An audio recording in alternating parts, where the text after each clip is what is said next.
할렐루야, 하나님께서 오늘도 귀한 하루 허락하여 주셨습니다. 2월 16일 월요일 매일 주심 기도회 우리 다 함께 기도함으로 시작하겠습니다. 살아계신 아버지 하나님, 우리 오늘도 우리의 몸과 마음을 주님께 올려드리며 우리의 전 존재를 하나님께 맡겨드리며 나아갑니다. 명절을 맞이하며 하나님께 더욱더 가까이 나가고자 하는 우리 모든 성도님들을 주님께서 복내려 주시고 이 시간 우리 스스로는 물론 또 우리 가족들과 친지들을 위해서 무엇보다도 우리의 지체들을 위해서 기도하는 우리의 기도를 주님께서 들어 주시옵소서. 아직까지도 우리 곁에 신음하며 고통 속에서 애통하는 우리 환우들을 기억합니다.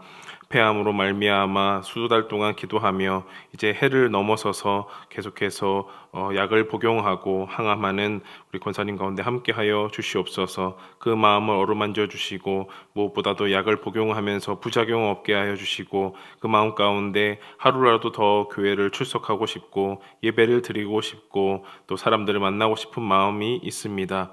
아직은 부족한 면역이지만 하나님 나를 잡아서 더욱더 몸을 강건하게 하여서 교회 가운데 나아오고 하나님 가운데 나올 수 있도록 복을 내려 주시옵소서. 하나님, 지난 주간에 충수염 복막위염으로 말미암아 한 달 동안 고생하시다가 수술을 잘 마치신 우리 집사님이 있습니다. 하나님께서 그 장중에 어루만져 주시고 모든 회복 절차와 또 앞으로의 안식과 쉼 가운데 함께 하셔서 비록 이 명절 기간에 병상에 누워 있고 회복을 바라면서 있지만 이 기간에 더욱더 쉼을 누리고 하나님의 손길을 느낄 수 있는 귀한 시간 되도록 인도하여 주시옵소서. 목장이 기도하고 또 가족들이 기도하고 또 서로가 기도하고 있습니다. 하나님 그 기도의 힘을 의심하지 아니하고 더욱더 하나님께 감사하며 또 능히 일어날 수 있도록 인도하여 주시옵소서.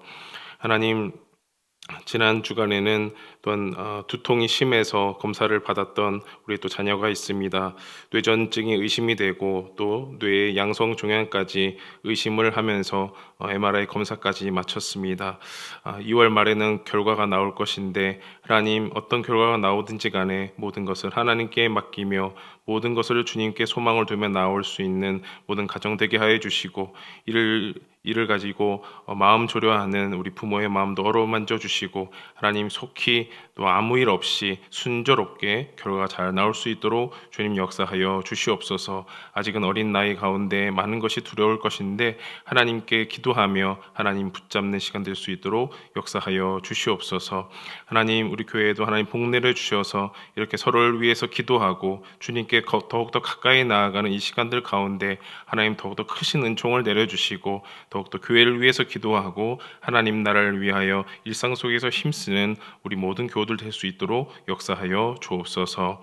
또 오늘 말씀을 보려고 합니다. 요한복음의 귀한 말씀들 우리의 마음판에 심어지게 하여 주시고 더욱더 삶의 은혜가 되고 도전이 되고 훈련이 되고 하나님께 나아가는 귀한 말씀 되게 하여 주옵소서.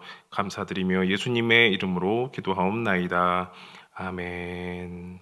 하나님의 말씀은 요한복음 6장 1절에서 15절 말씀입니다. 신약성경 요한복음 6장 1절에서 15절 말씀 주의 말씀을 봉독해 드리도록 하겠습니다. 그 후에 예수께서 디베랴의 갈릴리 바다 건너편으로 가심에 큰 무리가 따르니 이는 병자들에게 행하시는 표적을 보았음이로라.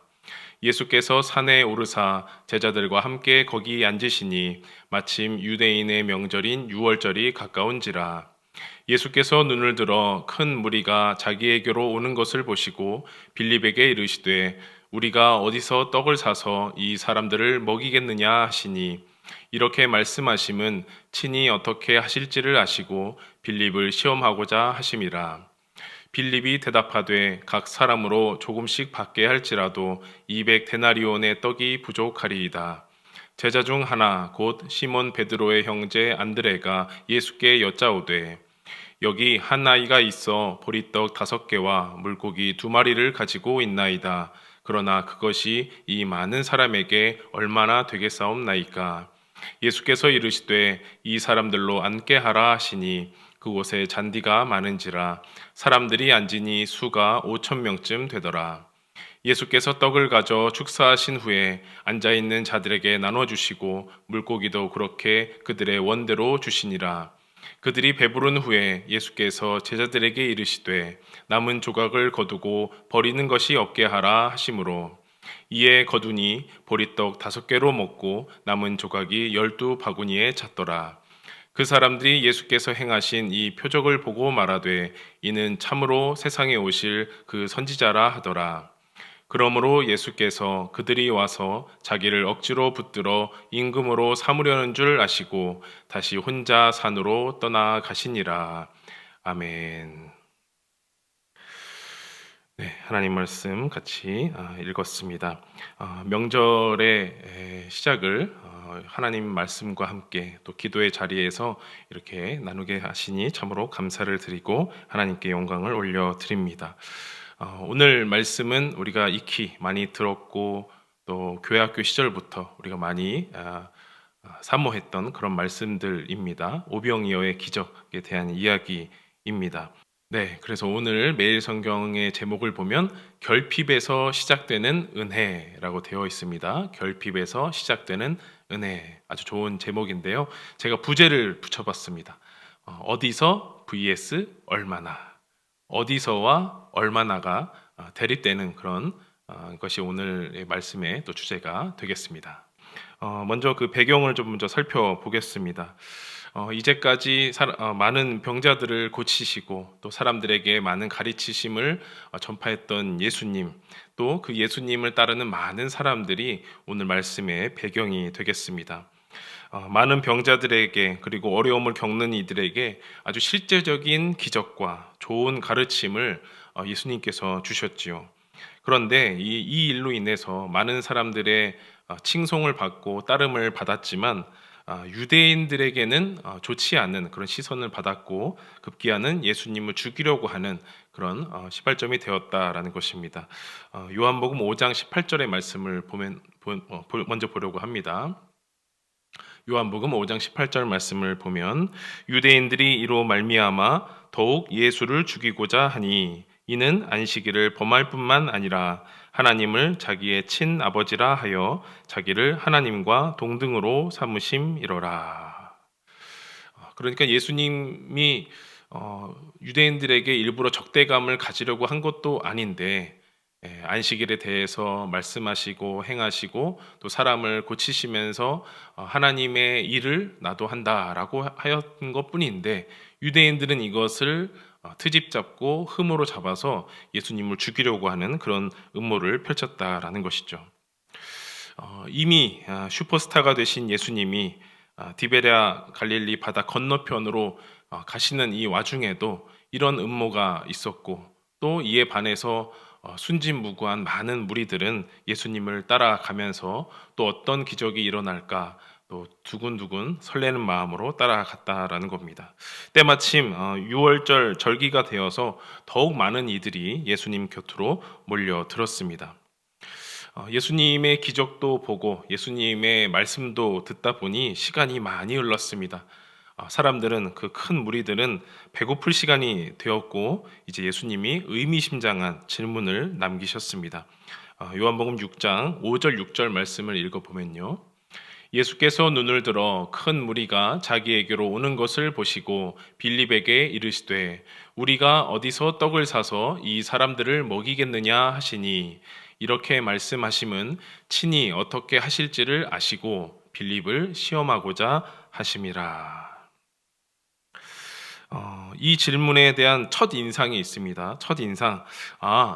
예수님이 배고픈 사람들을 아주 불쌍하게 여기셔서 어떻게든 먹이고 싶다. 어떻게든 이 목자 없이 헤매는 이 양들을 잘 먹여야겠다라는 그런 돌봄과 위로의 예수님을 떠오르게 합니다. 그런데 읽다 보면 예수님의 의도는 다른 곳에 있는 것을 우리는 알 수 있습니다.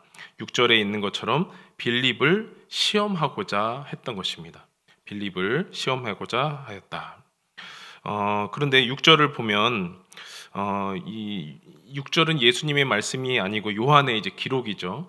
예수님의 말씀에 대한 요한의 평가, 요한의 기록이 될 것인데 그것은 즉 예수님의 이 말씀에는 숨은 의도가 있었다라는 것입니다. 다시 말하면 큰 무리를 먹이는 것을 넘어서서 예수님이 보여주고 싶은 숨은 의도가 있었다라는 겁니다. 예수님의 깊고도 넓은 뜻을 이 말씀 가운데서 찾기를 원하신다라는 것이죠. 다시 한번 보면 예수님의 질문은 간단합니다. 어디서 떡을 사겠느냐라는 것입니다. 과연 이 사람들을 먹일 만한 그런 떡을 어디서 사겠느냐라는 겁니다. 장소 어디서라는 거죠. 바닷가 건너서 허허 벌판입니다. 큰 무리가 따르는 곳에 떡이 어디 있겠습니까? 뭐 우리나라의 이런 시장통도 아니고요. 맛집 골목도 아니고요. 과연 어디서 떡을 살 수가 있겠습니까? 그것은 누가 봐도 떡을 사기는커녕 구하기도 힘든, 떡을 구경하기도 힘든 곳이기 때문에 이런 질문을 던지셨을 것입니다. 다른 복음서를 참고하면 빈들, 광야 같은 곳이라고도 표현이 되는데 그런 곳에서 어떻게 떡이 있겠으며 떡을 살 수는 있겠으며 어떻게 떡을 구할 수 있겠습니까? 자, 그렇다면 예수님의 숨은 뜻, 숨은 의도를 한번 찾아가 보자 한다면 예수님의 말을 반대로 한번 뒤집어 보겠습니다. 그러면 어디에 떡이 있는지 알겠느냐라는 것을 뒤집어 보면 어디에 떡이 있는지 빌립이 알면 좋겠다라고 이 시험지를 한번 뒤집어 볼 수 있겠다라는 거죠. 어디에서 떡을 사서 이 사람들을 먹이겠느냐라고 하는 그 시험지를 뒤집어 보면 어디에 떡이 있는지 빌립 그리고 그 옆에 있는 제자들 너희가 알면 좋겠다라는 말로 이 시험지를 딱 뒤집어 보면 나온다라는 거죠. 그러니 이 많은 사람들을 먹일 만한 떡이 어디에 있는지 제자들아 빌립아 한번 찾아봐라 라는 것이 이 온전한 이 시험 문제라고 보면 되겠습니다. 그런데 아쉽게도 이 빌립의 대답을 보면요 6장 7절의 말씀인데요 빌립이 대답하되 각 사람으로 조금씩 받게 할지라도 200데나리온의 떡이 부족하리이다. 네, 각자에게 조금씩 거둬도 200데나리온어치가 부족합니다라는 빌립의 아쉬운 답변을 보게 되는 겁니다. 계산은 잘합니다. 빌립이 각 사람들에게 세보니까 조금씩 돈을 걷어도 이 사람들을 다 먹이려면 200데나리온이나 부족하다라는 것을 재빠르게 계산을 해 나아갑니다. 계산은 좋았지만 그 행하는 것은 좋았지만 과연 이 예수님의 숨은 의도하고는 전혀 달랐다는 것이죠. 즉 어디에 떡이 있는지 찾아보아라. 어디에서 떡을 살 수 있겠느냐라는 그 예수님의 숨은 의도와는 전혀 다른 결의 그런 계산이었다라는 것이죠. 이 사람들을 이 많은 무리들을 어떻게 먹일 수 있을까? 어떻게 하면 그 떡을 구할 수 있을까? 그 현상에만 집중하고 방법에만 힘을 쏟은 것입니다. 질문 한번 해보겠습니다. 과연 여러분 예수님이 그 셈을 못 하셔서 물어보셨을까요? 이 사람들을 먹이려면 얼마나 드는 그 데나리온이 부족할까라고 그것을 몰라서 물어보셨을까요? 아니시겠죠. 예수님의 그 숨은 뜻을 찾아봐야 할 것입니다. 기적의 슈퍼스타 예수님이 떡을 만들지 못해서 또 떡살 돈을 세지 못해서 물어본 것이 아닙니다. 육신의 배고픔을 채워줄 떡보다 중요한 살아있는 떡, 그 생명의 양식을 알려주고자 말씀하신 것이죠. 예수님의 숨은 뜻을 점점 살펴보겠습니다. 자, 이렇게 빌립의 첫 번째 계산이 실패하고 이제 안드레가 등장합니다. 안드레의 인도로 한 아이의 도시락이 전해집니다. 우리가 아주 기쁘게 또 감사하게 잘 알고 있는 그 도시락 사건인데요. 요한복음 6장 8절 9절 말씀입니다. 제자 중 하나 곧 시몬 베드로의 형제 안드레가 예수께 여짜오되 여기 한 아이가 있어 보리떡 5개와 물고기 2마리를 가지고 있나이다. 그러나 그것이 이 많은 사람에게 얼마나 되겠사옵나이까. 어쩌라는 거죠? 네. 이건 안드레가 대놓고 이 작은 아이의 도시락을 가져와서 얼마 되지는 않는데 어떻게 하실 겁니까? 이런 질문으로 볼 수가 있습니다.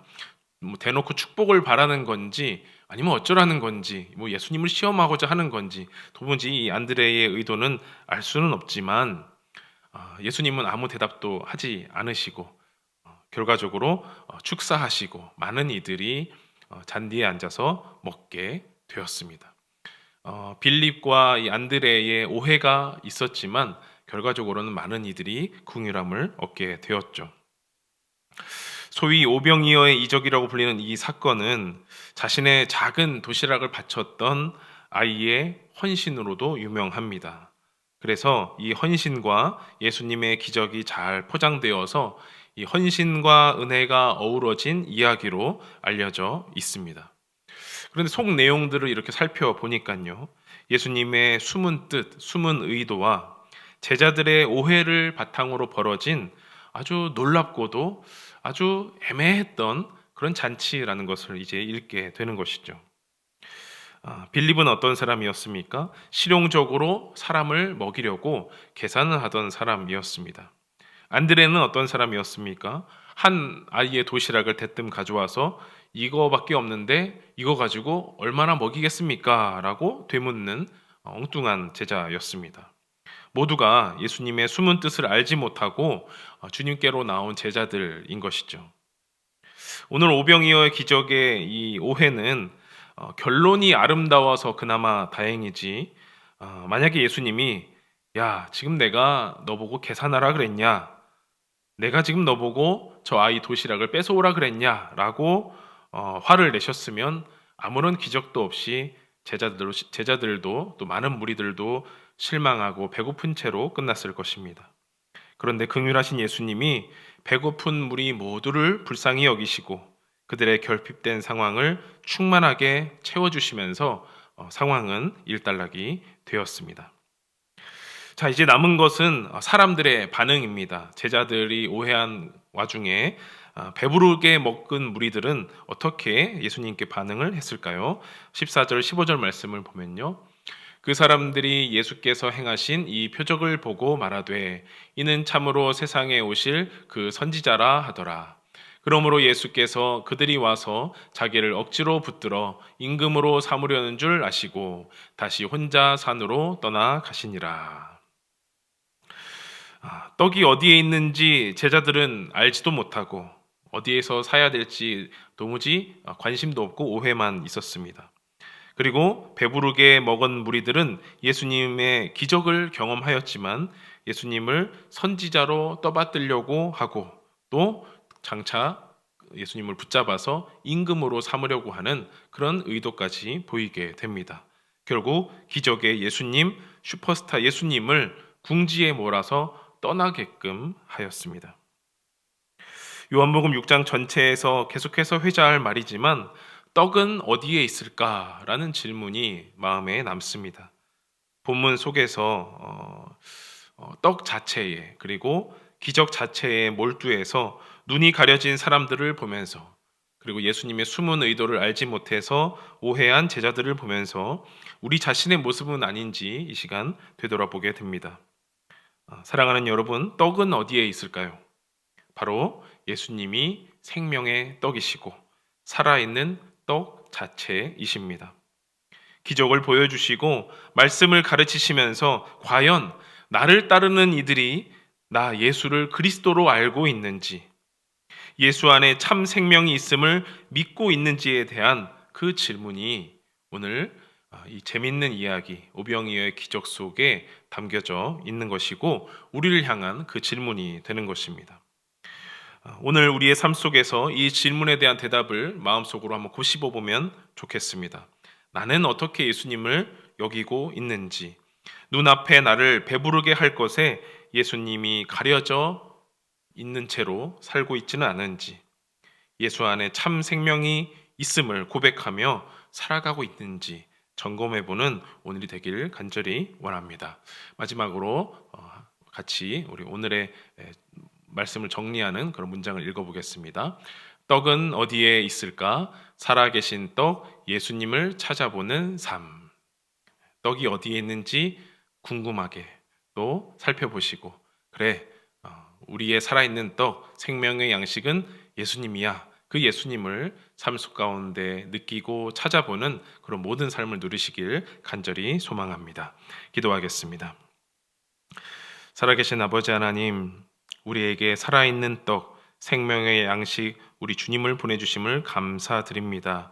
그 주님을 우리가 모시고 우리가 영접하고 또 우리 가운데 임재하심을 우리가 믿고 고백하지만 우리는 기적에 눈이 팔려서 또 우리에게 주실 현세의 은혜와 현세의 복의 눈이 멀어서 예수님을 저 멀리 또 내 뒤에 두고 말았습니다. 이제 다시 우리의 믿음의 눈을 들어서 우리의 마음의 문을 열어서 주님을 온전히 바라보게 하여 주시옵소서.